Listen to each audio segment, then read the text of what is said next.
மாறன் சீரியல்ல இப்போ ஒரு அட்டகாசமான எபிசோட் வந்திருக்கு. வேற லெவல்ல ஃபன்ஃபுல்லா இருந்துச்சு. மிஸ் பண்ணாம ஃபுல்லோடையும் கேளுங்க. விசியே வந்து சரியா போறதில்ல. பார்க்குற எல்லாரும் லைக் பண்ணிட்டு பார்த்தீங்கன்னா, எனக்கு கொஞ்சம் பேச வந்து மோட்டிவேட்டா இருக்கும்.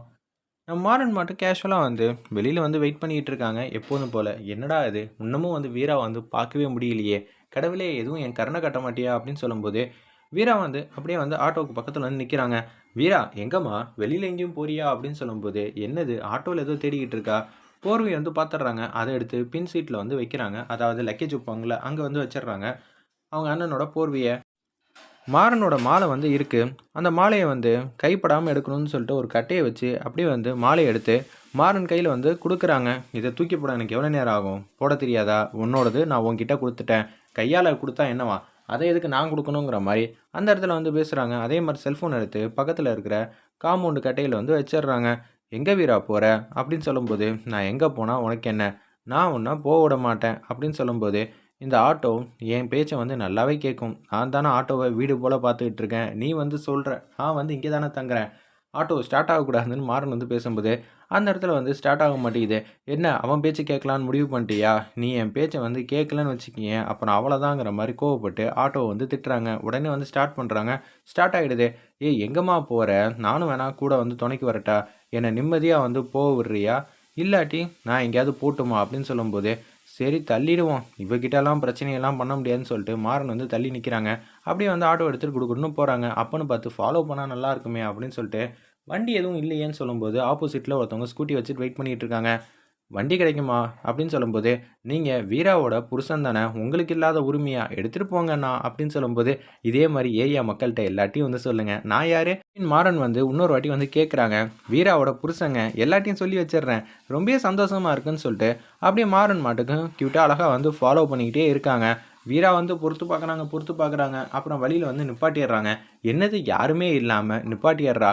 அவளுக்கும் போர் அடிக்கும்ல. நம்மள கூப்பிட்டு வச்சு பேசுவா போல இருக்குன்னு சொல்லிட்டு, "என்ன டார்லிங் நம்ம 2 பேரும் வந்து பேசணுமா? இதுக்கு வீட்டு வாசல்லயே நின்னு பேசியிருக்கலாமே!" அப்படின்னு சொல்லும்போது, "எதுக்கு என் பின்னாடி வர? உனக்கு இனிமேட்டு நான் தானே எல்லாமே. உனக்கு பாதுகாப்பா இருக்கணும் தான், நான் உன் பின்னாடியே வந்துகிட்டு இருக்கேன். தயவு செஞ்சு என்ன ஃபாலோ பண்ணாத." "ஏம்மா அதுதான் என்னோட வேலையே. அப்படி இருக்கும்போது என் வேலைய நான் பொறுப்பா, கண்ணும் கருத்துமா பண்ணணுமா வேணாமா? நான் உன்ன ஃபாலோ பண்ணிட்டு தான் இருக்கணும். அதுதான் உனக்கும் பாதுகாப்புங்கிற மாரி பேசும்போது, "இன்னொரு வாட்டி நீ என்ன ஃபாலோ பண்ணன்னு வச்சுக்கயேன், நான் வீட்டுக்கே வரமாட்டேன்." "சரி வீரா, நான் உனக்கு எந்த தொந்தரவும் குடுக்கல. நான் பாட்டுக்கு ஓரமா வந்து யாரோ ஒருத்தன் வரான்னு நெனச்சுக்க. நீ ஏன் உன்னோட ஹஸ்பண்டுன்னு நெனைக்கிற? ஓ! அப்படியெல்லாம் வேற எனக்கு எண்ணம் வரும்னு நெனைக்கிறியா? வீரா சொன்னத புரிஞ்சுக்க. என்ன நான் இன்னைக்கு நைட்டு வீட்டுக்கு வரணுமா? இல்ல வேணாமா?" அப்படின்னு சொன்னோனே, "சரி நான் இனிமேட்டு நான் உன் பின்னாடி வரல. போதுமா?" அப்படின்னு சொல்லிட்டு வீரா மாட்டுக்கு ஆட்டோ எடுத்துட்டு அப்படியே வந்து சவாரிக்காக வந்து இங்கே எங்கேயும் போய்க்கிட்டே இருக்காங்க. அந்த இடத்துல என்னடா இது சத்திய சோதனையா இருக்கு. இவ பின்னாடி வருது. நான் பாதுகாப்புக்காக தான் வந்துகிட்டு இருக்கேன். அப்பப்ப நின்னு சிரிச்ச முகமா பேசிக்கிட்டு இருக்கலாம். இவளுக்கும் வசதியா இருக்கும். நான் வரதுனால. என்னடா இது இப்படியெல்லாம் நடந்துகிட்டு இருக்கேங்கிற மாரி யோசிச்சுட்டு இருக்காங்க. அந்த இடத்துல நம்ப மாறன். ஒரு பக்கம் கண்மணி வந்து ரொம்ப ஃபீல் பண்ணிட்டு இருக்காங்க ராகவன்ட்ட. இந்த வீட்ல எல்லாருமே வந்து மாறன வந்து ஏத்துப்பீங்க. ஆனா கடைசியில வந்து இந்த குடும்பத்துக்காக வந்து நான் தான் தியாகம் செஞ்ச மாரி ஆயிடுச்சு.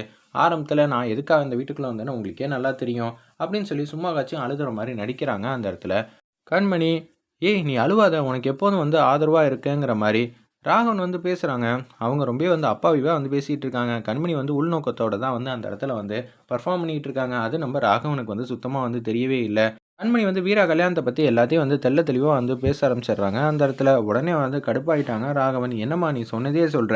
என்னோட வலி வேதனையெல்லாம் உங்களுக்கு வந்து ஒண்ணும் புரியலல்ல?" அப்படின்னு சொல்லி அவங்களும் கடுப்பாயி வந்து கன்னா பின்னான்னு திட்டிக்கிட்டு இருக்காங்க. ஒரு பக்கம் உச்சக்கட்ட கோவத்துல வந்து இருக்காங்க. நம்ம கண்மணி, "என்னோட வலி வேதனையெல்லாம் உங்களுக்கு புரியும்னா, நான் என்ன முடிவு எடுக்கிறேன்னு எனக்கு நல்லாவே தெரியும்னு" சொல்லிட்டு கிச்சனுக்கு வந்து குடுகுடுன்னு போறாங்க. அவங்க மேல வந்து தண்ணி மாரி ஒரு விஷயம் இருக்கு. அத எடுத்து ஊத்திக்கிறாங்க. ஊத்துனதுக்கு அப்புறமேட்டுக்கு, "யாரும் என்கிட்ட வராதீங்க, வராதீங்கங்கிற" மாரி காமெடியா வந்து பேசிட்டு இருக்காங்க அந்த இடத்துல. நம்ம கண்மணி. ஆனா சுத்தி இருக்கிறவங்க பார்த்தா, வேண்டாம் வேண்டாங்கிற மாரி தடுக்குறாங்க. என்ன ஆச்சுன்னு புரியலையே. "அப்பா, அப்பா இங்க வாங்கப்பா, வாங்கப்பாங்கிற" மாரி சொல்லும்போது, கிட்ட வராதீங்க, வராதீங்கன்னு கண்மணி மாட்டுக்கும் காமெடி பண்ணிட்டு இருக்காங்க. இது எல்லாம் உண்மைன்னு நெனச்சு மத்தவங்கலாம் வந்து ஃபீல் பண்றாங்க. ராமச்சந்திரன் வந்துடுறாங்க, வள்ளி வந்துடுறாங்க, ராஜேஷோட அம்மா வந்துடுறாங்க அந்த இடத்துல. "என்ன ஆச்சுடா? என்ன பிரச்சனைடா உங்க 2 பேருக்குள்ள? கண்மணி உன்னால தாம்மா இந்த வீடு வந்து அடுத்த கட்டத்துக்கு முன்னேற்ற பாதையில போப்போது. அப்படி இருக்கும்போது, நீயே இப்படி பண்ணலாமா?" ராகவன், "என்னடாண்டா பிரச்சனை உங்க 2 பேருக்குள்ள?"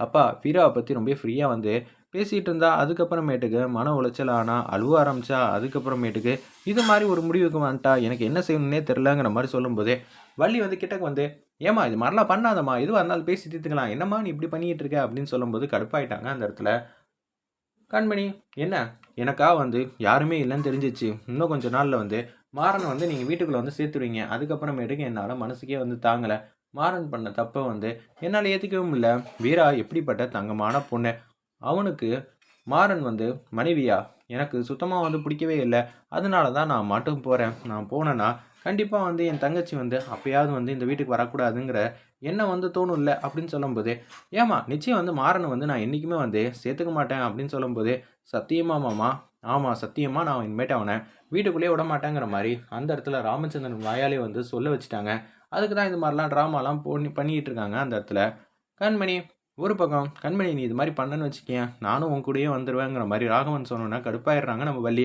என்னம்மா ஆகுனா போகிறேங்கிறீங்க எல்லாருமே இது மாதிரி கல்யாணம் பண்ணி வச்சது போகிறதுக்கு தானா என்ன நினச்சிட்டு இருக்கீங்க அப்படின்னு சொல்லி கடுப்பாய் வள்ளி வந்து கண்ணா அப்படின்னு திட்டினோன்னே அப்படியே அமைதியாடுறாங்க மாறன் வந்து இனிமேட்டு வீட்டுக்குள்ளேயே வரமாட்டாமா இதுதான் என்னோட வாக்குறுதி அப்படின்னு சொல்லிட்டு கேஷுவலாக வந்து சோபாவில் வந்து உட்காந்துட்டு இருக்காங்க அப்போன்னு பார்த்து வள்ளி வந்து மாறன் யாரோட பிள்ளைண்ணே உன்னோட பிள்ளை தானே அப்படி இருக்கும்போது நீ ஏன்னா மாறனை வந்து மதிக்கவே மாட்டேங்கிற அவன் நல்லது தான் செய்கிறான் ஓ அத்தனை பேர் முன்னாடி எனக்கு கௌரவத்தை வாங்கி கொடுத்தானே அது நல்லதுக்குன்னு சொல்கிறியா அப்படி என்னென்ன பண்ணா அவன் லவ் பண்ணுற பொண்ணு கழுத்தில் தாலி கட்டினது தப்பா ஏய் வள்ளி நீ கூட அவனுக்கு தான் சப்போர்ட் பண்ணுற பேசாத அப்புறம் உன் மேலே எனக்கு கோவம் வந்துடும் அப்புறம் நீ வந்து ஃபீல் பண்ணுவேன் அப்புறம் உன்னை பார்த்து நான் ஃபீல் பண்ணுவேன் இதெல்லாம் தேவையா பேசாமல் இரு மாறன் எப்போதும் நல்லது தான் பண்ணுறான் நல்லது பண்ணுறதுனால மட்டும்தான் அவன் எல்லாட்டையும் வந்து திட்டு வாங்கிக்கிட்டே இருக்கான் மற்றவங்க பண்ணுற தப்பெல்லாம் அவன் வந்து தான் மேலே வந்து போட்டு வச்சுருக்கான் இதுதான் மிகப்பெரிய குறையாவே அவன்கிட்ட இருக்குது தெரியுமானே இதெல்லாம் உனக்கு மாறனால தான் நம்ம கொஞ்சம் சந்தோஷமாக நிம்மதியாக இருக்கும்